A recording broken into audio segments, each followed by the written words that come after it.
Welcome to HR is In with Natalie, the show where we will discuss trending topics in human resources. From generations in the workplace to Ask the HR Professional, we will dive into different perspectives of the HR industry.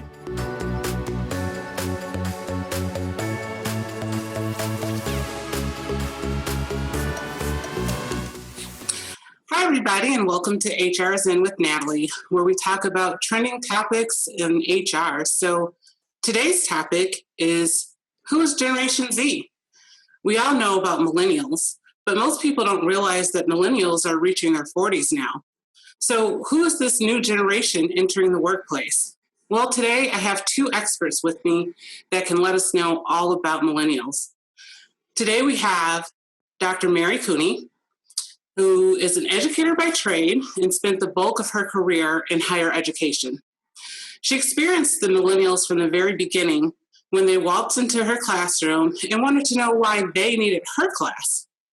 After studying the generations and many trial and error experiences, she found ways to connect with the millennials. Now she takes that experience and wisdom to teach organizations and companies how to maximize and leverage the generational differences for workplace wins. She is especially excited about emerging strengths seen in Gen Z. Mary, welcome. Thank you. And then we also have Kristen Gies with us today. Kristen is the creator of Advising Generation Z, a nonprofit social skills mentoring program that provides misguided students with safe places to develop through programs in 11 school districts in 4 municipal courts across North Texas. AGZ is broken into 2 programs, Lipstick Ready for Ladies and Shepherds of Healings for Guys. AGZ is aided by a digital series called Advising Gens, with exercises and testimonials that help students navigate life's difficulties. Kristen is a TEDx speaker, a brand ambassador for Women That Soar, and special projects coordinator for Tarrant County Community College. Kristen holds a bachelor's in ethical leadership and a master's in education leadership and development. Thanks for joining us today, Kristen. Thank you for having me. So let's get started. Everybody is always talking about and joking about millennials, and as a millennial, sometimes I do feel attacked. But, we're no longer the youngest people in the workforce. There's a new generation in town, Generation Z. Better known as the I generation, or my personal favorite to call them is Zoomers. But Mary and Kristen, tell me, who is Generation Z and how will they impact the workforce? Mary, your thoughts? How will they impact the workforce? Well, one thing I believe we're going to see is that they are a lot more pragmatic than their older millennial siblings. I believe that they are going to be a lot more cautious about job hopping. They are going to seek more stability in their jobs. This is a generation that's going to be savers. They are still, extremely obviously tech savvy, progressive when it comes to what's evolving. Clearly, very socially conscious, and are going to lead us when it comes to a lot of the social changes that we're undergoing right now. But as we saw millennials as being super optimistic and ready to go where no one's gone before, this generation, I think, is going to, just like I say, be a little more careful. Okay, that's very interesting to think about, especially during these pandemic times. Kristen, what about you? I would have to agree with Dr. Mary. Being a youth practitioner and working and managing millennials and Gen Zers, one thing that I've noticed is that Gen Z needs a play-by-play before they get involved. And that's not a bad thing in most cases. If I was to give them an assignment or ask them, hey, here's a list of questions, I need your feedback from it, it wouldn't be something that they would do right away. It would be something that they would probably pick up their phone and Google the first sentence of whatever that assignment was to make sure that they were giving the socially correct or politically correct answer. Whereas my millennial team, I can give them an assignment and they may miss the train because they've gone so far out into the deep end, right? But what I think is great about Gen Z is that they really are in a listening stage. They really do like to watch and study how things are being done. There's also that big push for them in education because there are so many schools now that allow them to graduate high school with their associate's degree. They're graduating with their bachelor's degree, at 20 in most cases. And so they're not afraid. I will say, as far as, millennials hold the highest degree generation right now. I haven't seen a lot of them want to pursue doing a master's. They're very much like what Dr. Mary said, is they're thinking, oh, well, I'm gonna have to pay all that money back. So maybe I should just start a job first, or maybe I should stay with my parents for a little bit and see if I can pay off my undergraduate degree before moving on to the next phase. So that I do see a little bit of that. Oh, that's impressive. Yeah, a lot of these programs that have come out now where you can go to school and get the college credits at the same time. I always wish they had that when I was in school. So maybe I would have saved a couple $100,000 in student loans. So now that we know more about Generation Z, as a manager, what are the most important things that I need to know so that I can take that into consideration when I'm working with them and mentoring them? Kristen, how about you? I would say two things would be: one, remember to invest your time in them. I think coming from a different generation, that one thing that I've noticed is when I take the time to meet them where they are, meaning whether I set up 20 minutes in the morning to just speak to them individually, but having that individual relationship with each one, where it's not just about work or what I expect from them, but I'm keeping up with who their boyfriend was, or, what they may have done over the weekend. I have a relationship with their parents, which is a conversation that's always funny because most of their parents will text me and we're staying on the same loop to make sure they're intact and they're okay with that. Whereas, as a millennial, you're like, you're my boss. You don't need to know my mom and my dad. We're so ready to fight about everything, right? And they're kind of like, oh no, I want you to know them and I want you guys to talk. So that's one. And the second one is to inspire what you require from them. Because technology is so easy, accessible, it's easy for them to see when you are talking the talk but not walking the walk. So if you expect them to be at work at a certain time, or you are expecting a project to be done a certain way, then you should have taken the time to show them the way that you wanted it to be done, step 1 through 3. And that comes from you investing that time. So if you inspire them by them being able to say, I know you're the type of manager that if I fall short, I can come to you and you're not going to chew me out. Or if you're the type of manager that can say to them, hey, you didn't dress appropriate last week and I really want to talk to you about that. And then next week, I'm not dressed appropriate. So being able to be human with them is the way that you're going to inspire them to get the job done. Nice. I know as a manager, I often pull from previous managers that I have, things that I want to do and things that I don't want to do. And I always recall the biggest thing for me is if I make a mistake, I need to be able to come to you and you not, like you said, chew me out. Walk the walk, talk the talk. I'm going to emulate what you're doing. So if you're doing things incorrectly, then I probably will too. So that definitely makes sense. Thank you.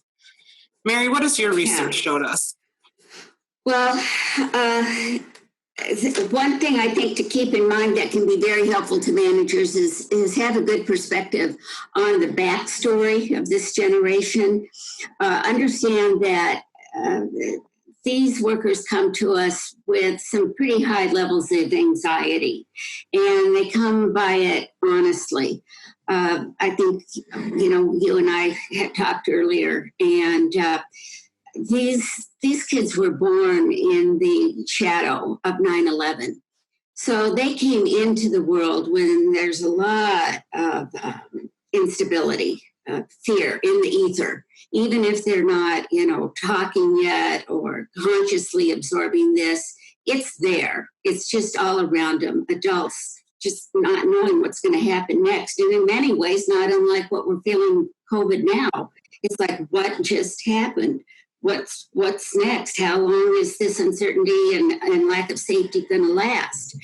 And no sooner do we seem to get our footing from that than the Great Recession.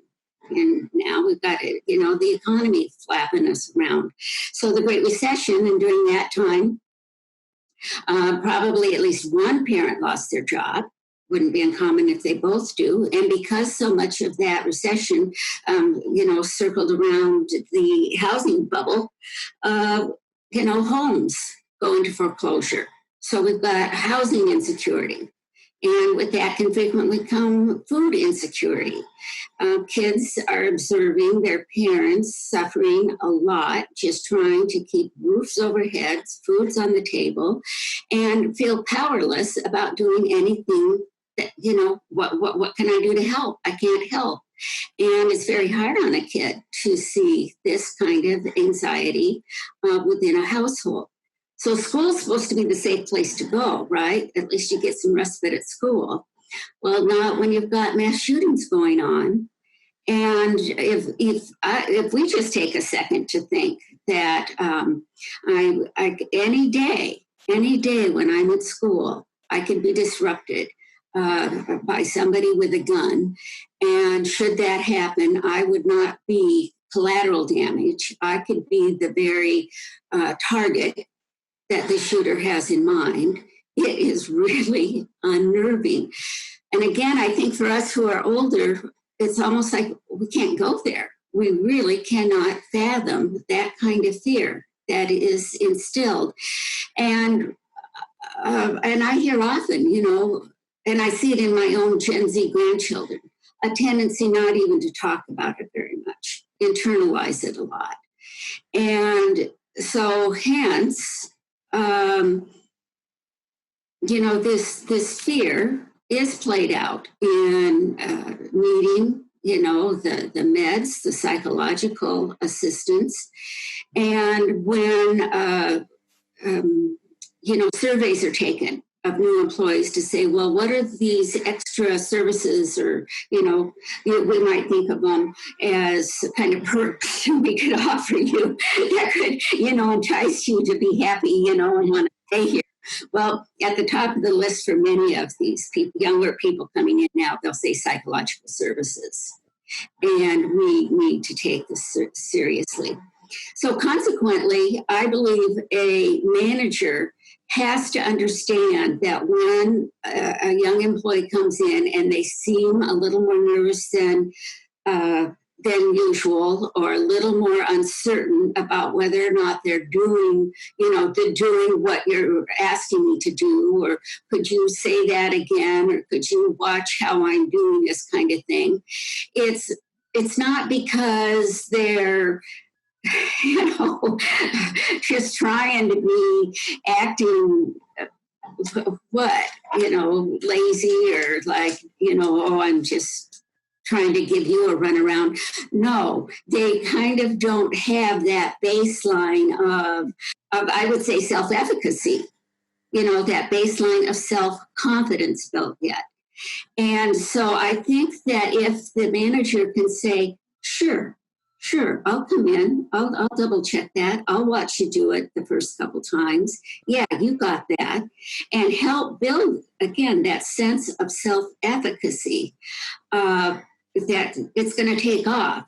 But you might not be used to doing that, especially because millennials will say, of course I can do it.